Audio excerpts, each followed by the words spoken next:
Lori here, and I'm here with my husband, Mr. Bill. Hi. And he said he wanted to play with fire today, and so I wanted to make sure we have a fire extinguisher handy, just in case, and also a responsible adult.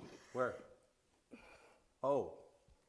So here he has a dollar bill, and he says I'm going to light it on fire, and it's not going to burn.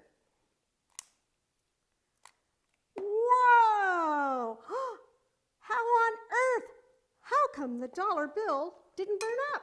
Because it's valuable. You don't want to burn up something that's valuable. Where in the Bible does it talk about fire? Oh, lots of places. Remember Moses and the burning bush? It burned, but it didn't burn up, just like our dollar bill. And then Pentecost. Pentecost is the birthday of the church. And when Pentecost came, well, here, let me read to you from the Bible what it says. When the day of Pentecost came, they were all together in one place. Suddenly, a sound like the blowing of a rushing wind came from heaven and filled the whole house where they were sitting. They saw what seemed to be tongues of fire that separated and came to rest on each of them. All of them were filled with the Holy Spirit and began to speak in other languages as the Spirit gave them power.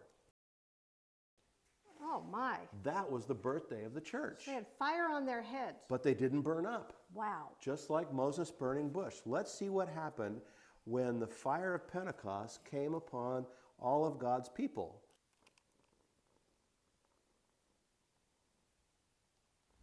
Look at the fire spread.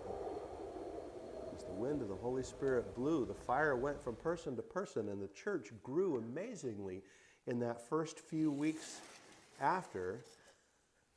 There they are. And could they understand each other? They could, with all these different languages, and there were people from all over the world that were there for the Feast of Pentecost, and they all heard the disciples speaking in their own language, and they understood perfectly. And what does the fire represent? The fire represents that the Holy Spirit is with us and in us, just like Jesus promised. He said, you stay in the city, and not many days from now you will be clothed with power from on high when the Holy Spirit comes upon you. And that was what launched the church. That's why we call Pentecost the church's birthday. Happy birthday, church! Happy birthday, church!